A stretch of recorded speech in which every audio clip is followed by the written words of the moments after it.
Beatriz Arlo en Las Dos Voces. ¿Es posible el mani puliti en Argentina, en este proceso, estas denuncias? Lo queríamos hablar con ella, es una de las pensadoras más temidas por el poder, ¿eh? Y está aquí en Las Dos Voces. ¿Qué tal, Beatriz? ¿Qué tal? ¿Cómo están? Bien, muy bien. ¿Usted cree que este florecer de la justicia investigando casos de corrupción va a terminar en un manipulite o no? Bueno, en principio depende de cuánto el gobierno presione o no presione. Yo creo que el gobierno tiene un fiscal irreductible que es Carrió. Si Carrió llegara a sospechar que hay presencias del gobierno que están presionando para que los jueces moderen su afán judicial recién nacido, por otra parte, o renacido, Carrió lo va a denunciar.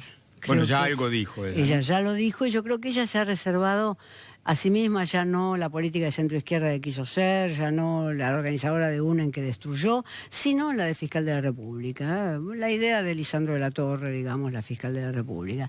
Esa puede llegar a ser una garantía, es la única, yo diría, que tengo. Ahora, Beatriz, ¿usted piensa que el gobierno quiere que se investigue?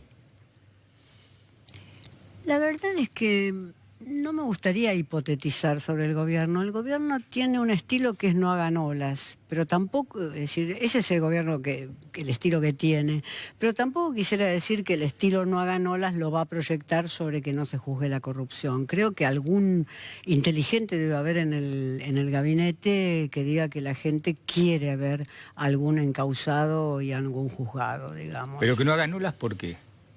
¿Cuál sería la razón? Porque ese es su estilo político, no hagan olas.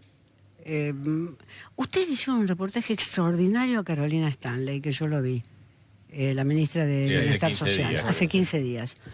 Y le preguntaron, ¿y usted qué opina del 30% de pobres que dice el Observatorio Social de la Iglesia? Y Carolina Stanley les contestó, sin que se le moviera una ceja: estamos trabajando mucho con el Observatorio Social de la Iglesia. Eso es una respuesta no hagan olas. Es decir, no les contestó ni que sí, ni lo que pensaba, ni lo que dejaba de pensar. Es decir, ellos trabajan con todo, ese es el estilo Vidal, y ese es el estilo presidencial, excepto cuando se saca, como se sacó hace 2 días con Massa, ¿no? O sea, ese es su estilo.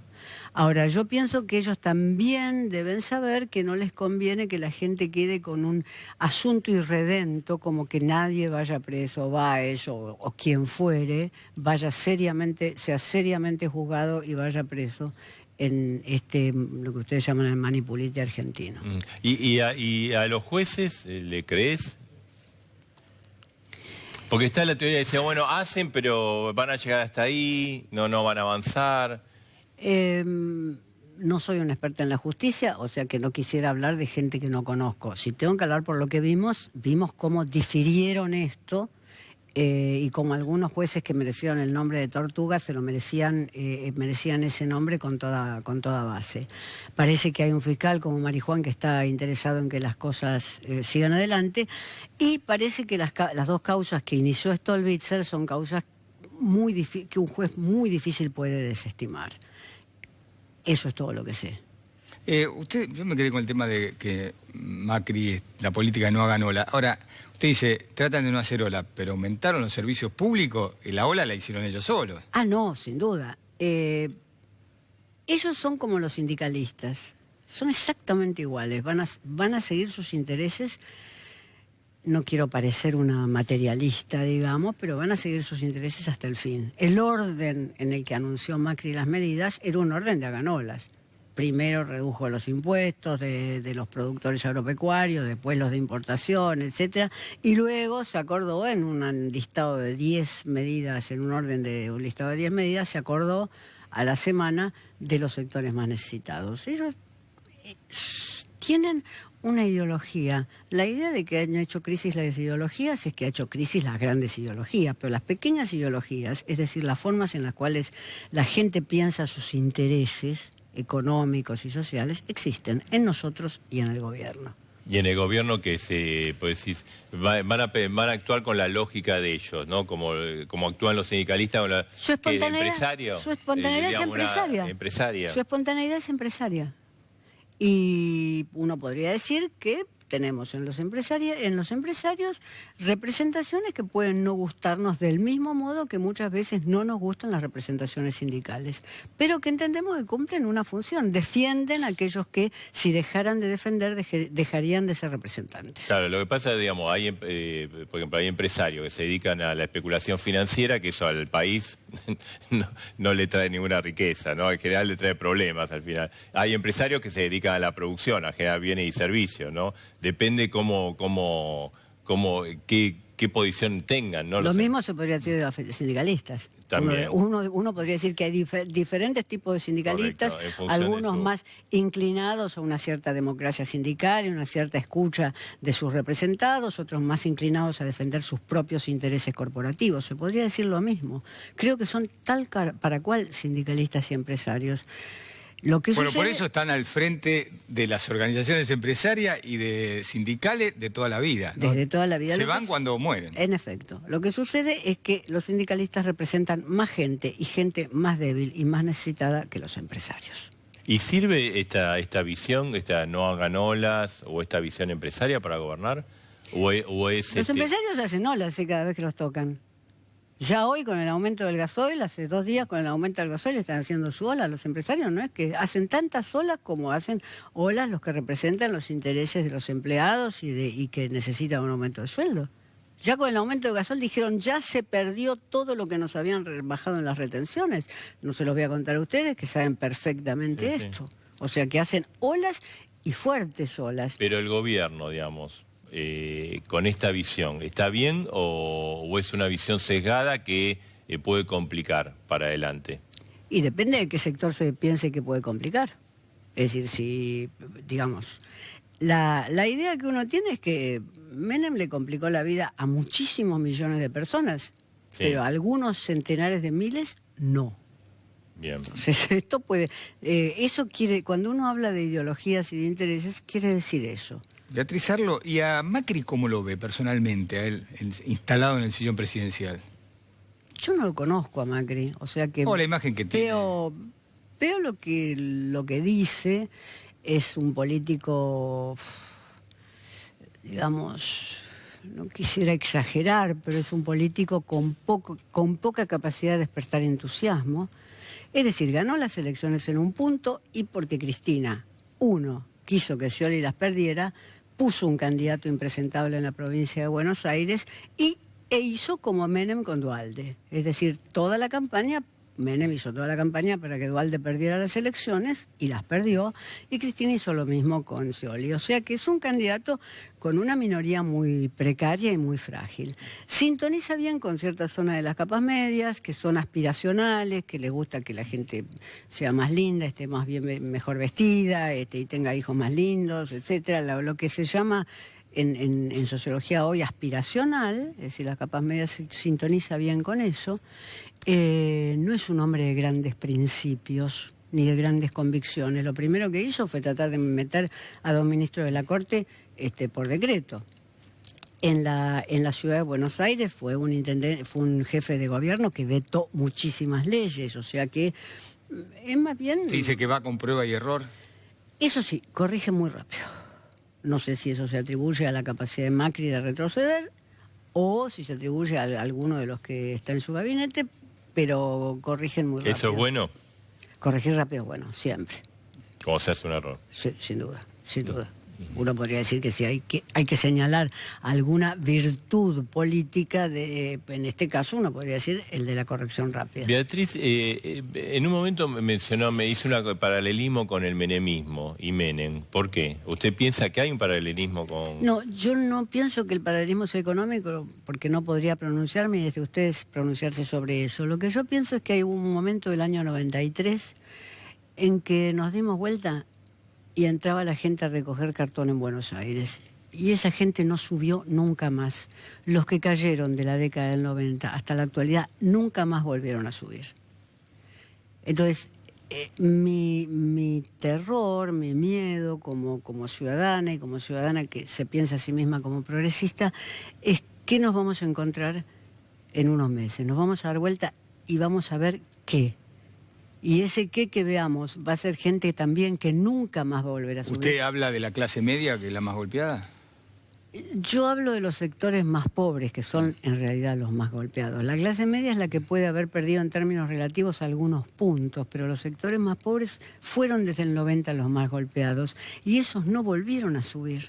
Esos no volvieron verdad. Bueno, por eso los índices de pobreza y indigencia que se han ocultado cada vez son mayores, porque el pobre y el indigente de este país no puede salir del pozo. No puede, porque claro, porque en realidad en países como estos, con estructuras muy resistentes al cambio, esos pobres van a quedar y con una burguesía que no es precisamente emprendedora ni arriesgada, van a quedar ahí. Y lo que yo digo es lo que estamos viendo abajo, lo que estamos viendo en las villas, etcétera, empezó en los 90 y siguió.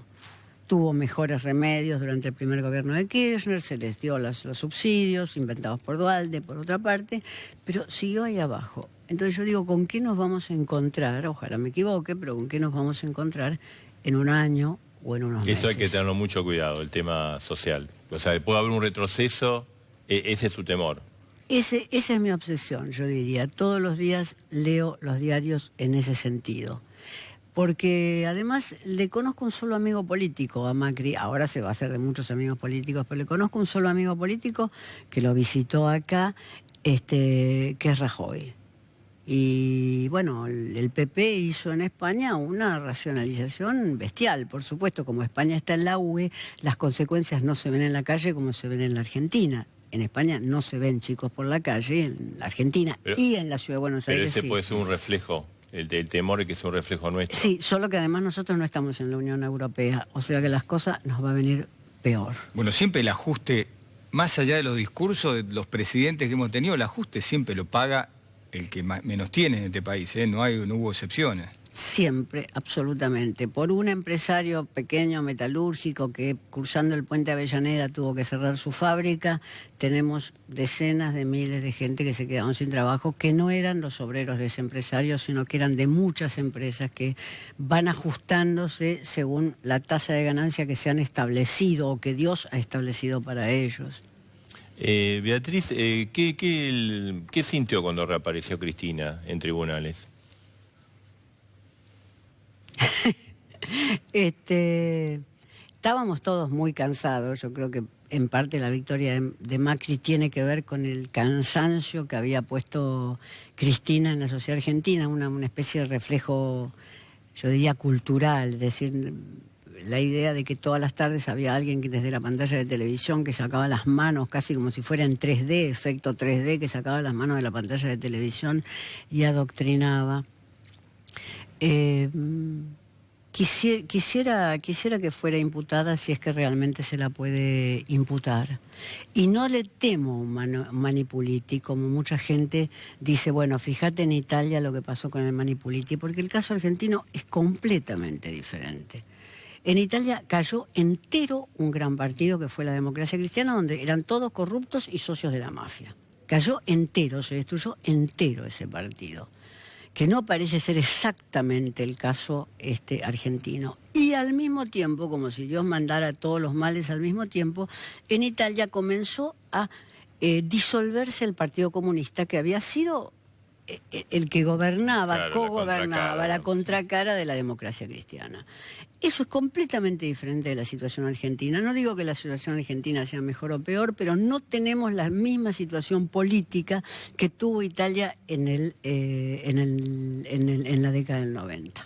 No la tenemos. Y por supuesto no tenemos un fiscal como Di Pietro, como tuvo Italia, implacable como tuvo Italia en la década del 90. Porque es como que se dice acá, bueno, van a llegar, pero hasta Cristina, los jueces. En Italia llegaron a todo el mundo. El Partido Socialista cayó prácticamente entero preso. Bettino Craxi, que era el secretario general del Partido Socialista, Luca Signorelli, todos cayeron presos y la democracia cristiana colapsó, como si le hubieran tirado un spray. Entonces, en Italia fue realmente muy profundo. Ahora, Cristina vio que en el discurso, ella como se puso como una vez, me están persiguiendo porque yo hice todas las cosas bien y acá quieren hacer un ajuste, entonces me persiguen. Ese es más o menos la línea argumental que tuvo Cristina ahí en tribunales. Bueno, Sí, como se dice, ella tiene que hacer un relato, para decirlo con comillas. Presentarse como víctima. Presentarse como víctima. Nadie puede decir, me están persiguiendo porque en realidad tienen una causa que está bien montada y yo deberé ver cómo me defiendo en ella. Nadie va a decir eso.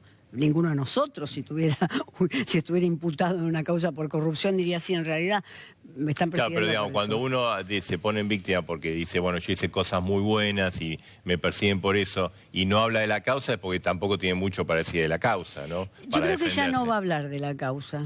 Creo que es lo suficientemente viva mediáticamente para no hablar de la causa. No es el caso de Dilma, que Dilma encara las causas que la pueden llegar a rodear diciendo, yo no soy corrupta y nadie puede demostrarme que soy corrupta.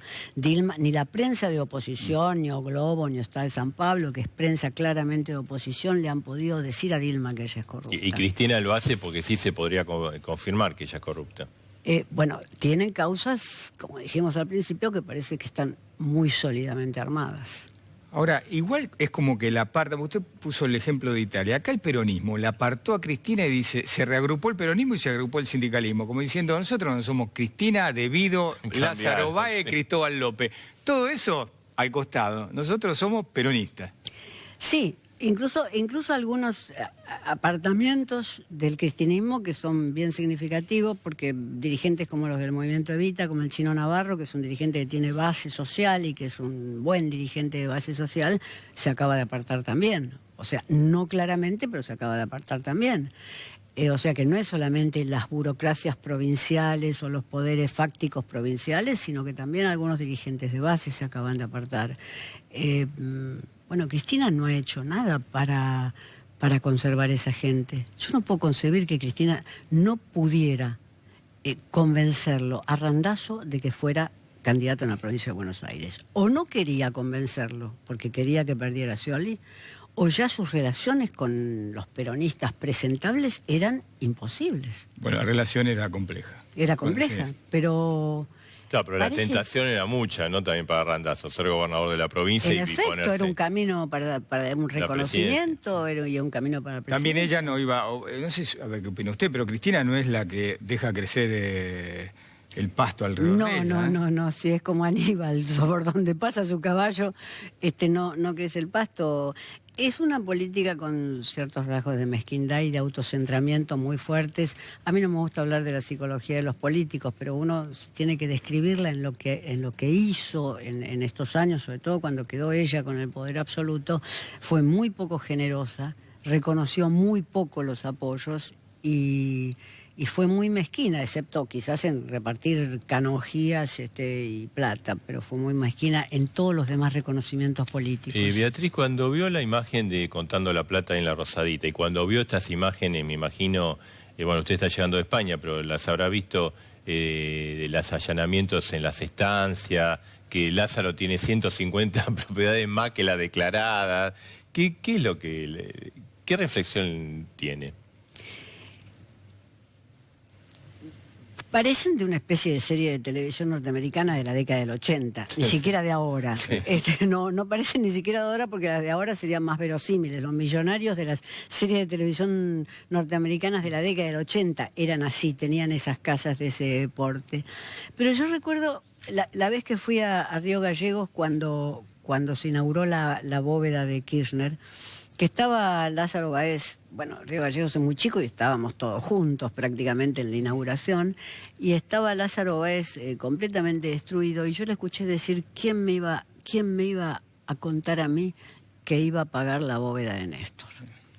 Es decir, ahí hubo un acuerdo que son los acuerdos que pueden llevar a delinquir o que pueden llevar al heroísmo, según las circunstancias. En este caso llevaban a delinquir, que son acuerdos de amistades muy profundas. Después estuve en las unidades básicas. La historia de las amistades de Kirchner, Lázaro y Rudo y Ulloa era la historia que escuché en todas las unidades básicas de Río Gallegos. O sea, viene de muy lejos.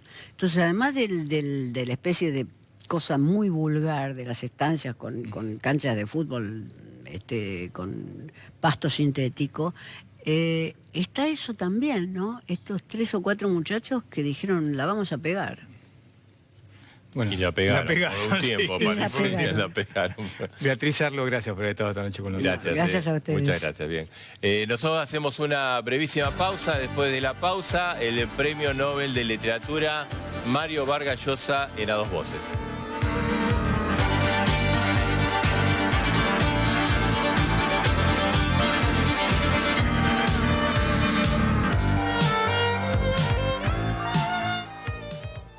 ¿Necesitas factura electrónica? Nos